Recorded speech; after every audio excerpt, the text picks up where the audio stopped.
साथीहरू सबैजनालाई केबिएल स्टोरीमा हार्दिक स्वागत गर्न चाहन्छु।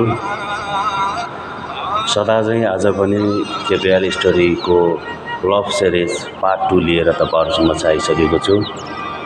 भिडियोलाई अन्तिमसम्म हेरेर साथ सपोर्ट गरिदिनु होला र भिडियो मन परे च्यानललाई सब्स्क्राइब गरी सपोर्ट गरिदिनु होला भन्न चाहन्छु।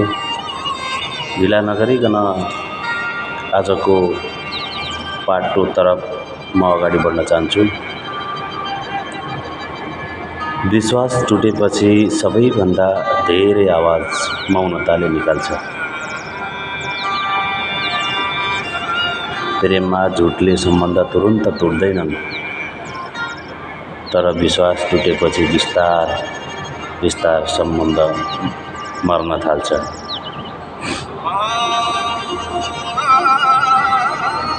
केटीले केटालाई सधैँ विश्वास गर्थे। एउटा केटीले केटालाई सधैँ विश्वास गर्थे। एक दिन कसैले केटाको बारेमा नराम्रो कुरा गरिदियो। प्रमाण केही पनि थिएन, तर शब्दहरू यति बलिया थियो कि केटीको मन डगमगायो।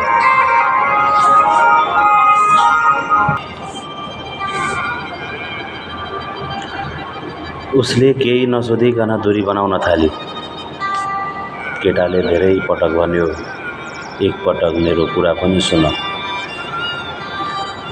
तर कहिलेकाहीँ मौनता हजारौं शब्दभन्दा भारी हुन्छ। समय बित्दै गयो, पछि सत्य बाहिर पनि आयो। गल्ती केटाको थिएन, गल्ती त शङ्का गर्ने मनको थियो। तर त्यो समयसम्म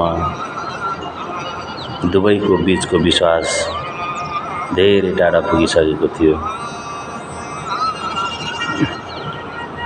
मायामा शङ्का गर्नुअघि एकपटक सत्य सुन्नुहोस्, किनकि विश्वास टुटेपछि माफीले पनि पहिलेको सम्बन्ध फर्काउन सक्दैन। साथीहरू, त्यसैले हरेक सम्बन्धहरूमा विश्वास गर्न सक्नुपर्छ, एकअर्कालाई सम्मान गर्न सक्नुपर्छ, एकअर्कालाई बुझ्न सक्नुपर्छ, अनि मात्र सम्बन्धहरू सदाबहार हुन्छन्। त्यसैले साथीहरू, यदि यो कथाले तपाईको मन छोयो भने लाइक गर्नुहोस्।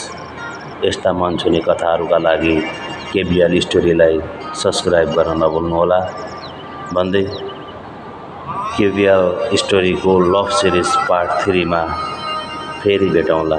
हस्त धन्यवाद।